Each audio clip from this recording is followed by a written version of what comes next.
오늘 우리에게 주시는 하나님의 말씀은 에베소서 5장 22절로 33절까지의 말씀입니다.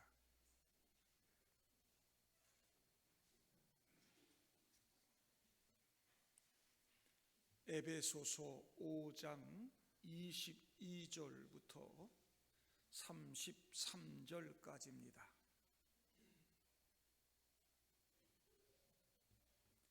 아내들이여 자기 남편에게 복종하기를 주께 하듯 하라. 이는 남편이 아내의 머리됨이 그리스도께서 교회의 머리됨과 같음이니 그가 바로 몸의 구주시니라. 그러므로 교회가 그리스도에게 하듯 아내들도 범사에 자기 남편에게 복종할지니라. 남편들아 아내의 사랑하기를 그리스도께서 교회를 사랑하시고 그 교회를 위하여 자신을 주심같이 하라. 이는 곧 물로 씻어 말씀으로 깨끗하게 하사 거룩하게 하시고 자기 앞에 영광스러운 교회로 세우사 티나 주름 잡힌 것이나 이런 것들이 없이 거룩하고 흠이 없게 하려 하심이라. 이와 같이 남편들도 자기 아내 사랑하기를 자기 자신과 같이 할지니 자기 아내를 사랑하는 자는 자기를 사랑하는 것이라. 누구든지 언제나 자기 육체를 미워하지 않고 오직 양육하여 보호하기를 그리스도께서 교회에게 함과 같이 하나니 우리는 그 몸의 지체임이라. 그러므로 사람이 부모를 떠나 그의 아내와 합하여 그 둘이 한 육체가 될지니 이 비밀이 크도다. 나는 그리스도와 교회에 대하여 말하노라. 그러나 너희도 각각 자기의 아내 사랑하기를 자신같이 하고 아내도 자기 남편을 존경하라. 아멘.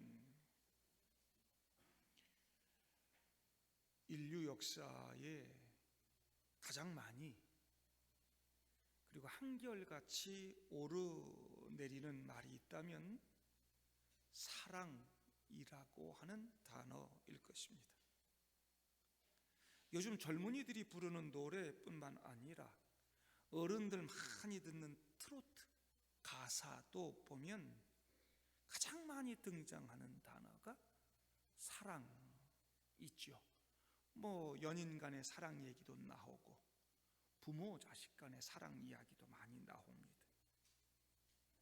시인들이 시를 쓰면서 많이 사용하는 단어도 사랑이라는 것입니다. 사람들은 이 사랑의 개념이나 의미를 다 알고 있는 것처럼 살아가지만 우리들이 가장 잘 모르고 잘 못하는 것이 사랑 아닐까 싶습니다. 어찌 보면 진정한 사랑은 인간의 영역이 아니라고 생각이 듭니다. 인간이 아무리 사랑한들 하나님의 사랑만 하겠습니까? 하나님이 사랑의 출발이요 원저자이며 그 사랑을 유지하게 하는 동력이 되시죠. 그 사랑이 하나님과 우리 그리고 나와 너 우리 서로를 하나 되게 합니다. 예레미야서 31장 3절 보면 옛적에 여호와께서 나에게 나타나사 내게 영원한 사랑으로 너를 사랑하기에 인자함으로 너를 이끌었다 하였노라 말씀합니다. 이 하나님의 사랑으로 우리가 하나님과 하나 될 수 있는 것이죠. 하나님의 사랑은 쉽게 설명할 수 없는 뭔가 깊은 느낌이 있고 감동을 줍니다. 그 사랑 때문에 하나님이신 그분이 인간으로 오셨고 십자가 위에서 죽기까지 복종하셨습니다. 죽음으로 표현하시고 죽음으로 증명해 내신 그 사랑, 오늘 우리가 부부 이야기, 아내와 남편 이야기를 하려고 하는데, 죽기까지 복종하심으로 우리를 살려내신 이 하나님의 사랑을 이해할 때 오늘 말씀을 이해하고 피차간에 겸손하게 받을 수 있습니다. 요즘 이혼하는 부부의 숫자가 엄청나게 늘어난다는 통계가 있습니다. 이혼이 자연스러운 일이 되었습니다. 하나님 인간을 사랑하셔서 남자와 여자가 서로 만나 사랑하며 살아감으로 하나님 나라를 맛보게 하셨습니다. 가정은 하나님 주신 선물이요, 은혜입니다. 그 출발이 결혼이고 부부 관계인 것이고요, 그 부부 관계에서 부자 관계도 나오고 형제 관계도 나오고 그러는 것입니다. 그 가정 하나님 나라가 확장되어진 것이 바로 교회입니다. 요즘 교회가 하나님 나라를 누리지 못하고 영적 능력을 상실하고 사랑을 잃어가고 있는 이유 중에 하나는 바로 가정이 올바로 서지 못한다는 데 있는 것입니다. 가정이 사랑으로 하나가 되어 하나님 나라의 하나됨의 은혜를 맛봐야 되는데 부부관계가 깨지고 가정이 파괴되고 그 여파가 교회까지 미치고 있습니다. 가정이 하나님 나라가 되지 못하는데 그 가정들이 모인 이 교회가 어찌 하나님 나라가 될 수 있겠습니까? 하나님이 만들어주신 이 신성한 결혼, 그리고 가정이 심각한 위기를 겪고 있습니다. 마귀가 하나님에게 도전하기 위해 가정을 건들고 교회를 흔들고 있는 것입니다. 우리 그리스도인들이 이 마귀의 공격에 그냥 당하고 있으면 안 됩니다. 그냥 그렇게 눈이 맞아 아무렇게나 만나고 결혼하고 세속적인 조건이나 보고 결혼하고 그것을 추구하며 살다가 만족하지 않고 뜻이 맞지 않으면 너무 쉽게 이혼하고, 이것은 마귀에게 넘어가 하나님 만드신 결혼과 가정을 파괴하는 것입니다.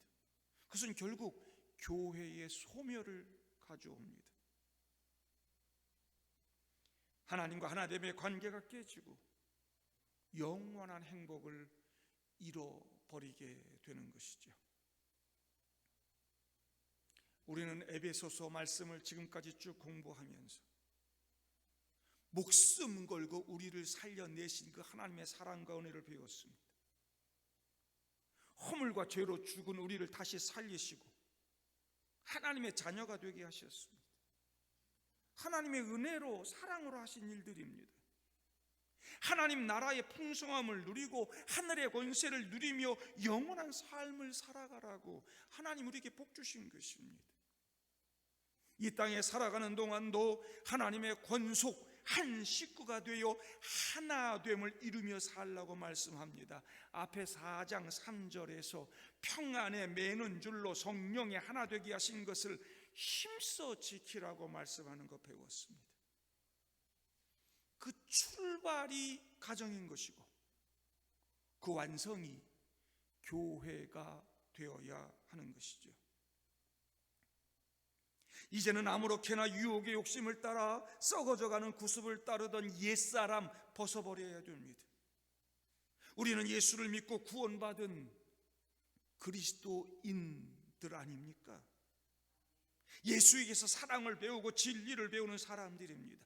그런데 세상 사람들처럼 그렇게 만나고 그렇게 결혼하고 그렇게 가정 이루고 살다가 그렇게 깨지고 그렇게 파괴돼요. 마귀의 먹잇감이 되면 되겠습니까? 가짜 사랑이, 탐욕의 사랑이, 하나님의 창조 윤리마저도 무너진 사랑이 아름다운 사랑으로 포장되고 믿는 자들도 그에 동조하는 사람들도 있고, 이 세상의 음행과 더러운 음란한 그 문화를 버리고 부끄러움 없는 빛의 자녀들로 살아가라고 사도 바울은 앞에서 우리에게 가르쳐 주셨습니다. 사랑으로 하나님 나라 맛보고 하나님과 함께 영원한 삶을 사는 하늘의 사람들이 되라고, 예수님은 반대로 하늘을 버리고 이 땅에 내려와 희생 제물이 되시고 죽기까지 복종해 주신 것입니다. 그래서 5장 1절 2절에 그러므로 사랑을 받는 자녀같이 너희는 하나님을 본받는 자가 되고 그리스도께서 너희를 사랑하신 것 같이 너희도 사랑 가운데서 행하라. 그는 우리를 위하여 자신을 버리사 향기로운 제물과 희생 제물로 하나님께 드리셨느니라. 저와 여러분이 그 사랑을 받은 그리스도인입니다.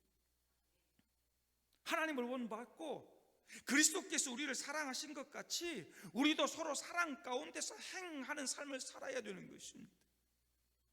그 출발점이 바로 부부관계입니다. 이 신앙의 원리를 모르면 오늘 말씀을 지금 이 시대와는 동떨어진 맞지 않는 교훈으로 거부하게 될 것입니다. 오늘 22절에 먼저 아내들이요 자기 남편에게 복종하기를 그리스도에게 하듯 하라고 말씀하는데, 예수 그리스도가 희생제물 돼서 죽기까지 복종함으로 완성하시고 확증하신 그 하나님의 사랑을 모르면 이 말씀 잘 받아들이기 어려운, 이해가 안 되는 말씀인 거죠. 아내는 거부하게 되고요, 남편들은 또 아전인수격으로 해석하게 되고 강제하게 되고 그렇게 되는 거죠. 우리는 앞에서 공부하면서 21절에 그리스도를 경외함으로 피차 복종하라는 말씀 배웠습니다.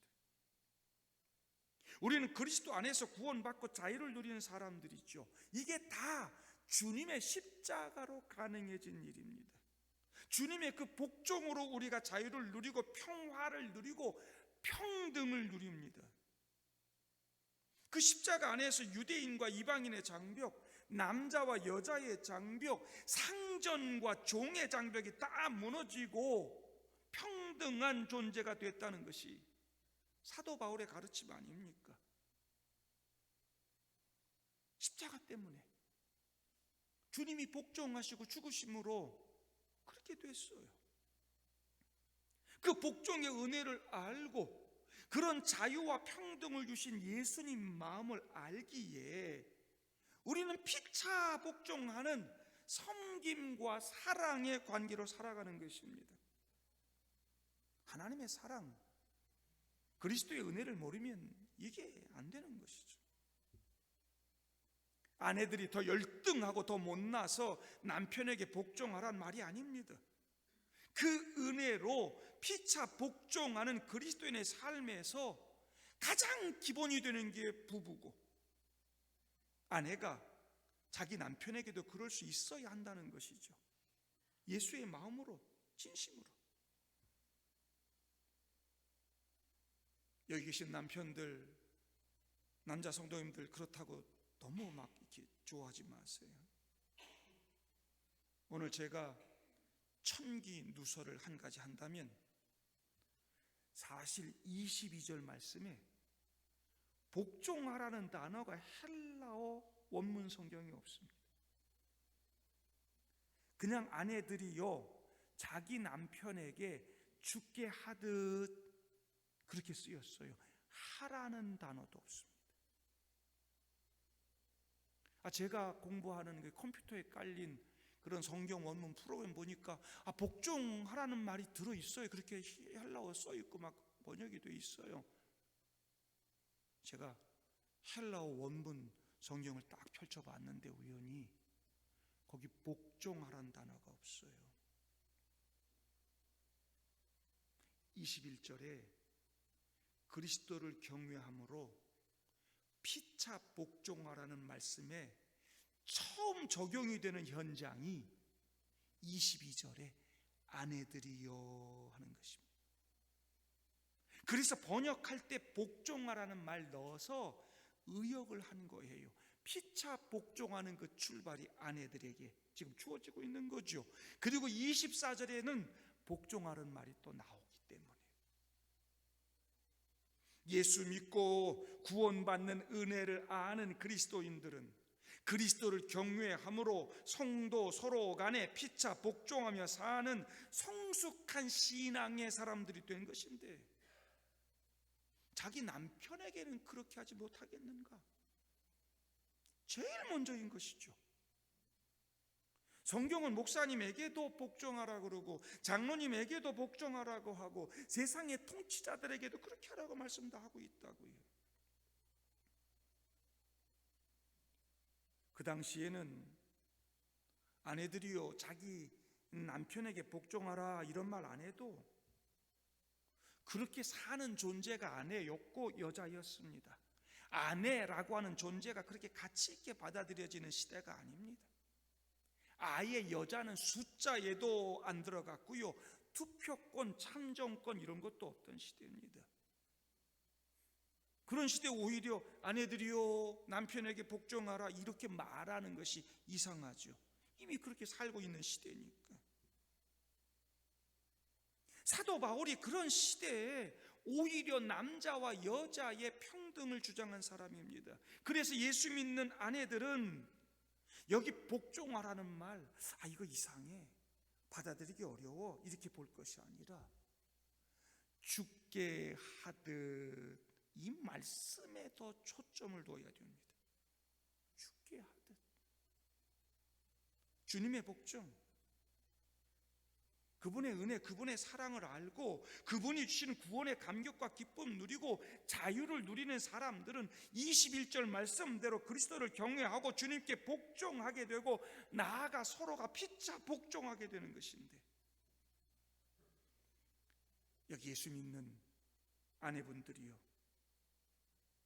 예수를 주님으로 믿는 여러분들이요, 그리고 주님께 복종하며 산다고 하는 여러분들이요, 여러분들이 정말 주님을 경외한다면, 그리스도인들의 삶의 원리를 안다면 이 복종하라는 의미가 어떤 의미인지를 깨달을 수 있기를 바랍니다. 오늘 말씀은 아내들에게 불공평하고 불평등하고 굴욕적인 말씀 아닌 것입니다. 자유와 평등을 알고 이해하는 예수 믿는 아내들에게 하나님이 주신 말씀이죠. 그래서 바울은 더 확대된 원칙을 이야기하고 있습니다. 남편은 아내 머리다. 그건 그리스도께서 교회 머리 되심과 같은 이치다. 몸인 교회가 머리이신 그리스도에게 하듯 범사에 자기 남편에게 복종하라 말씀합니다.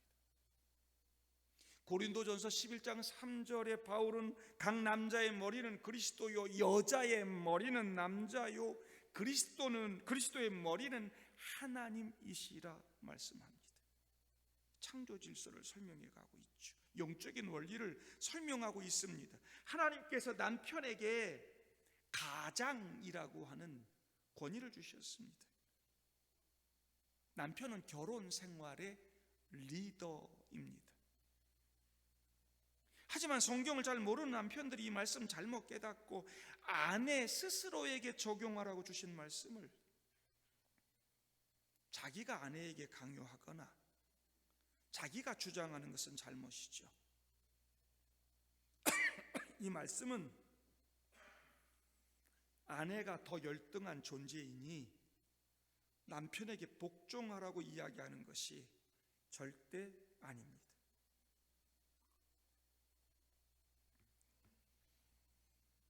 아내들, 남편에게 복종한다고 하는 거 쉽지 않죠.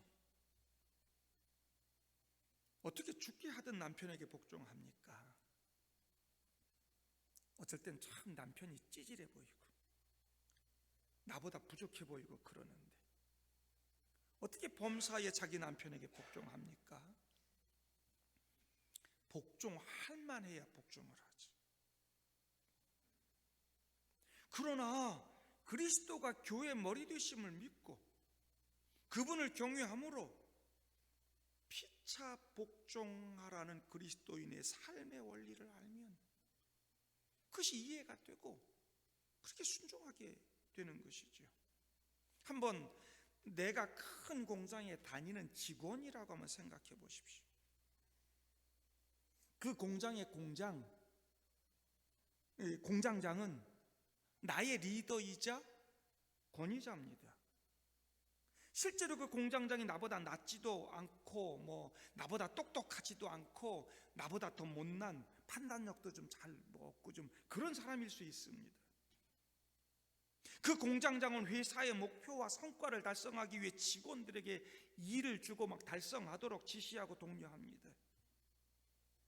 그때 직원들은 그 권위를 인정하고 존중하고 내게 주어진 일을 해야 되는 것입니다.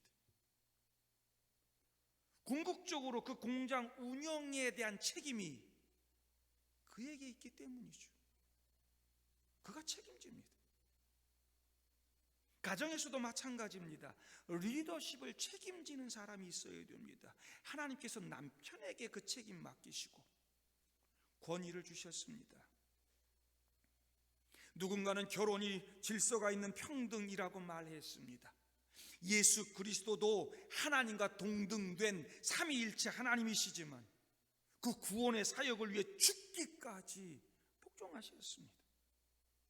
부부관계도 동등하지만 가정을 세워감에 있어 예수님처럼 피차 복종의 관계로 나아갈 수 있어야 하는 것입니다. 예수님은 그렇게 죽기까지 복종하심으로 교회 머리가 되시죠. 아내도 가정의 리더인 남편에게 진심을 담아 복종할 때 아내가 더 높아지고 행복한 가정이 될 수 있는 것입니다. 23절을 보면 그가 바로 몸의 구주라 그랬습니다. 남편이 몸된 아내에게 구주와 마찬가지 존재다. 이것은 남편이 아내의 필요를 제공하고 보호자가 되고 가정을 위해서 목숨을 버려야 하는 책임자가 됨을 의미하는 거죠. 둘이 하나라는 거예요. 둘이 한 몸이라는 거예요. 그 머리와 몸이 띄어질 수 없어요. 그렇게 역할 가지고 그렇게 한 몸을 이루며 사는 것이 부부관계라고 얘기하는 겁니다. 주님과 우리 교회가 그렇게 하나이듯이 이 하나됨의 진리를 모르면 피차 복종할 수 없기 때문에 믿지 않는 자와 멍에를 같이 매지 말라고 하는 것입니다. 그래서 여러분 처음부터 결혼을 믿음으로 바르게 하는 것도 중요한 것입니다. 이 진리를 서로 모르면 피차 복종이 안 돼요. 그 예수의 복종, 그 은혜를 모르면 피차 복종이 안 돼요. 그래서 믿는 사람과 믿지 않는 사람들이 만나면 이게 참 가정이 진짜 아름다운 믿음의 그 가정을 세워가기 참 어려운 거죠. 여기까지 말씀을 들으면서 남편들이 속으로 좋아하실지 모르겠는데 이 남편에 대한 이야기를 좀 하겠습니다. 아내에게 남편에게 복종해야 한다라고 말한다면 남편도 마찬가지로 아내에게 복종해야 됩니다. 그래야 21절에 모든 성도 상호간에 피차 복종이 이루어지는 것입니다. 남편들도 아내들에게 복종해야 하는 것인데 그 방식이 사랑이라는 것입니다. 그것도 그리스도께서 교회를 사랑하시고 그 교회를 위하여 자신을 주심같이 하라는 것입니다. 예수 그리스도가 교회를 사랑하셔서 그 교회를 살리기 위해 십자가 위에서 자신 다 내어주시고 죽기까지 복종하신 거 아닙니까? 그리스도가 교회를 사랑하신 것 같이 사랑하라는 말은 남편들도 주님처럼 그렇게 죽기까지 복종하는 그 사랑으로 아내를 사랑하라는 것입니다. 못난 남편들이 자기에게 주신 말씀의 은혜를 못 받고 아내들에게 주신 말씀이 이상하게 은혜를 받아가지고 집에 돌아가서는 거봐 남편에게 복종하라잖아, 복종해, 강제하고 억압하고 그러면 심각해지는 것입니다. 탈무드에 아내를 까닭 없이 괴롭히지 말라. 그녀의 눈물방울들을 하나님께서 세고 계시니까 쓰여 있어요. 아내들 눈물을 얘기하면 안 돼. 하나님이 그 눈물방울 다 세고 계신다. 남편이 그렇게 말하면 또 하나만 들은 또 아내는 또 이렇게 이야기하겠죠. 뭔 소리야, 22절 성경 원문에는 복종하란 말이 없대잖아. 둘 다 똑같은 거지. 그러면 가정이 깨집니다. 둘이 절대로 하나가 안 되는 것입니다. 남편들이요, 오늘 본문에 아내들에게는 석절, 남편들에게는 6절을 할애해서 말씀하고 있다는 걸 볼 수 있어야 됩니다. 남편들에게 할 말이 더 많다는 거죠. 남편들에게 더 문제가 많다는 거죠. 남편이 더 많이 깨닫고 달라져야 한다는 겁니다. 주님은 교회를 위해 자신을 다 바쳤습니다. 자기 목숨을 다른 사람 손에 맡겼습니다. 이기주의와 정반대의 일을 하신 것입니다. 예수 그리스도는 육신을 입으신 전능하신 하나님이시지만 교회를 사랑하셨기 때문에 25절 말씀대로 자신을 십자가에 못 박히도록 내어주셨습니다. 남편들도 아내를 위해 이렇게 자신을 주어야 하는 것입니다. 이기적인 남편 되지 마십시오. 자기를 위해서는 온갖 좋은 거 다 챙기면서, 자기를 위해서는 온갖 좋은 약, 비타민 다 사 먹고, 어떤 연예인 보니까 아예 약 상자, 약 가방을 들고 다녀. 막 잔뜩 약이 들어. 비타민 좋은 것들 다 있어. 아내가 얼마나 힘든지, 얼마나 어려운지, 관심을 얼마나 갖고 사는지 모르겠어. 28절에 이와 같이 남편들도 자기 아내 사랑하기를 자기 자신과 같이 할지니, 자기 아내를 사랑하는 자는 자기를 사랑하는 것이니라. 비타민 챙겨 먹고 좋은 거 챙겨 먹고 그러지 말고, 아내를 사랑하면 그 아내가 나를 더 건강하게 해요. 더 행복하게 해요. 그게 자기를 사랑하는 비결이래. 오늘 말씀대로 아내 머리가 되고 싶은가?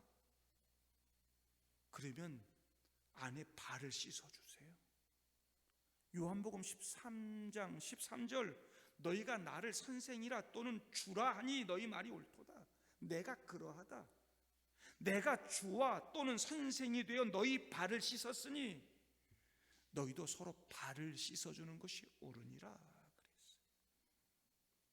오늘 말씀 듣고 아내 머리가 그렇게 되고 싶다면 아내 종이 되어야 합니다. 마태복음 20장 26절, 너희 중에 누구든지 크고자 하는 자는 너희를 섬기는 자가 되고, 너희 중에 누구든지 으뜸이 되고자 하는 자는 너희의 종이 되어야 하리라. 부부관계에도 적용되어야 됩니다. 이게 그리스도인이 기억할 남편의 원리입니다. 성경은 남편에게 리더십과 권위를 남용할 권리를 주지 않습니다. 오로지 아내에 대한 그리스도의 사랑을 실천해야 할 책임만 있는 것입니다. 이게 둘이 하나가 되는 진리고 거룩한 가정을 이루어 작은 하나님 나라를 이루는 비결인 것이죠. 소중합니다, 여러분. 26절 27절, 이는 곧 물로 씻어 말씀으로 깨끗하게 하사 거룩하게 하시고 자기 앞에 영광스러운 교회로 세우사 티나 주름 잡힌 것이나 이런 것들이 없이 거룩하고 흠이 없게 하려 하심이라. 예수님처럼 남편들도 아내를 그렇게 도우라는 것이죠. 남편은 아내가 영적으로 더 성숙하고 거룩한 그리스도인 되도록 도울 책임이 있습니다. 남편은 가정의 영적인 리더가 되어 주님처럼 사랑하고 희생함으로 아내가 더욱 그리스도를 닮을 수 있도록 도와줘야 합니다. 아내가 악처가 되는 이유는 남편의 사랑이 없기 때문입니다. 아내가 은사를 개발하고 더 아름다운 삶을 살도록 배려하는 남편들 되어야 하는 것이지요. 시인 용혜원 씨는 이렇게 사랑을 풀이했습니다. 사랑이란 아내 일이 줄어들도록 물건을 늘 제자리에 두는 것이다. 또 당신을 향해 말하고 있는 사람에게 주의를 기울이는 것이다. 시인 박노해 씨는 또 이런 시를 썼습니다. 그녀는 아내다. 애인 같은 아내는 아름답다. 그녀는 엄마다. 똑똑한 엄마는 아름답다. 그녀는 살림꾼이다. 알뜰한 살림꾼은 아름답다. 그녀는 며느리다. 눈치 빠른 며느리는 아름답다.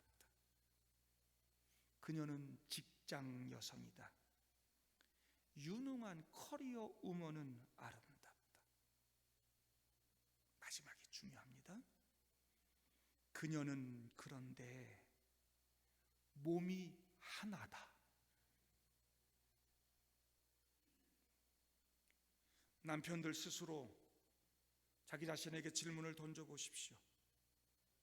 내 아내가 나와 결혼했기 때문에 더 나은 그리스도인 되고 더 나은 사람이 되어 있는가?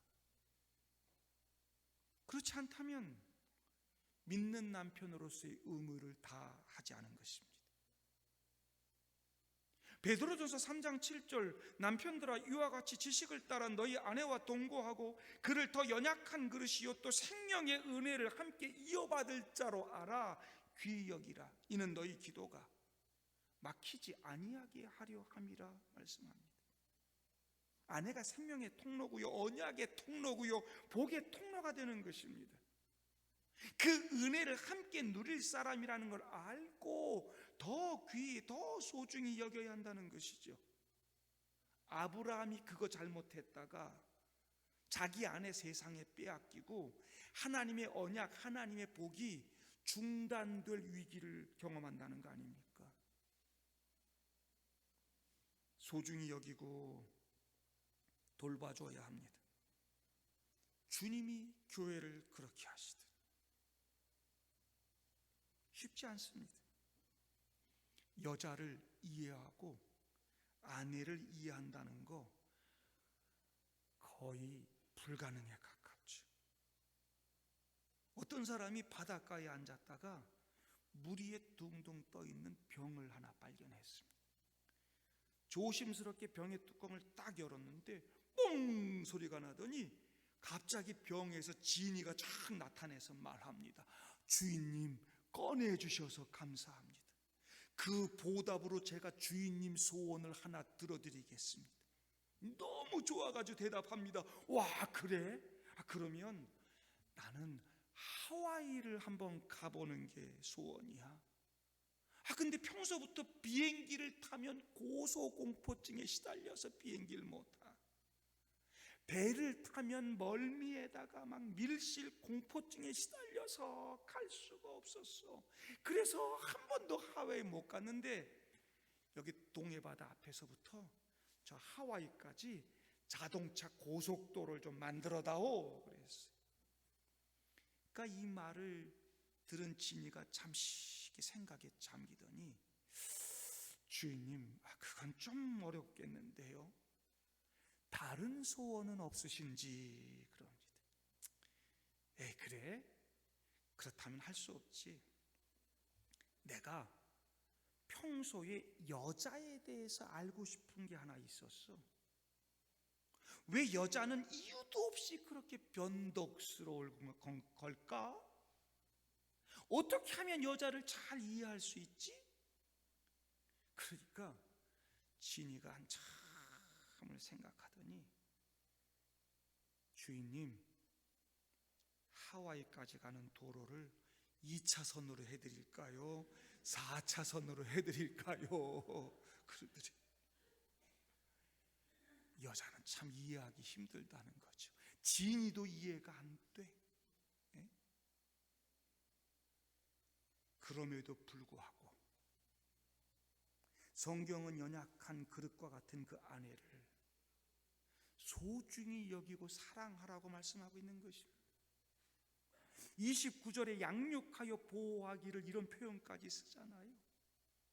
남편은 자기 자신의 필요와 욕구에 민감하듯이 아내의 필요에 욕구에 민감해야 되고 도와야 되고 함께 해줘야 되고, 여기 양육하여 보호하기를, 이 말은, 양육이란 말은 세운단 말이에요. 든든하게 한단 말이에요. 성숙하게 한단 말이에요. 그리고 보호한다는 말은 부드럽게 돌본다는 말을 의미하는 거예요.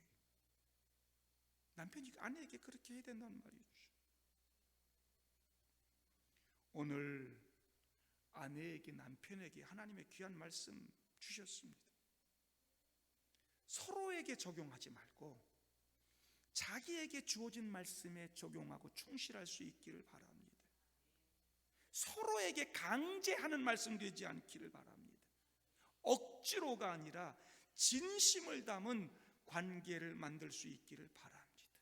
그래서 이제 마지막 바울은 서로가 만족스러운 둘이 하나가 되는 비밀을 요약하죠. 31절부터 33절. 그러므로 사람이 부모를 떠나 그 아내와 합하여 그 둘이 한 육체가 될지니 이 비밀이 크도다. 나는 그리스도와 교회에 대하여 말하노라. 그러나 너희도 각각 자기 아내 사랑하기를 자신과 같이 하고 아내도 자기 남편을 존경하라 말씀합니다. 노건사님들, 아유, 내 신랑은 벌써 갔는데 난 남편도 없는데. 오늘 바울이요, 이 그리스도와 교회의 관계에 대해서 말한다는 거예요. 성도 간의 관계에서 다 말하고 있는 거예요. 예. 다 적용하라는 거예요. 부부가 있다면 부부는 더 이 말씀을 소중히 여기고 적용하라는 거죠. 결혼은 인간의 상호 간의 많은 필요를 충족시키는 하나님의 신성한 수단입니다. 서로 감사하고 서로 귀하게 여기고 서로 사랑함으로 복종하는 관계가 되기를 바랍니다. 결혼은 하나님의 방법으로 이루어져야 하고 가정은 하나님 말씀으로 세워져야 합니다. 부부관계가 서로 성경적 원칙으로 이루어질 수 있게 해달라고 기도하십시오.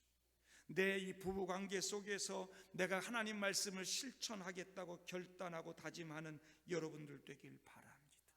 이 둘이 하나가 되는 비밀은 예수 그리스도를 영접하고 그 구원의 은혜를 경험한 사람들만이 아는 비밀이다. 여러분들 다 예수 믿고 하나님 나라 간다고 하는 사람들이니까, 천국의 비밀을 아는 사람들이니까, 부부관계도 그런 하나됨의 비밀을 깨닫고 가정에서부터 그 천국을 시작해 갈 수 있기를 바랍니다. 하나님이 만드신 가정과 교회와 그리스도, 그것을 지탱해 주고 이어주는 사랑, 그리고 그리스도의 몸 된 우리 성도들의 피차 복종, 이것이 가정에서부터 시작될 수 있기를 바랍니다. 마지막으로 남편의 입장에서 아내들에게 한 말씀 드리고 마치겠습니다. 아내들이요, 남편에게 에휴 저 왼수 못 살아, 내가 저 왼수 같으니라고 그러지만 말고 주님께서 원수를 사랑하라 하신 말씀 실천하며 사시기를 주님의 이름으로 축복합니다.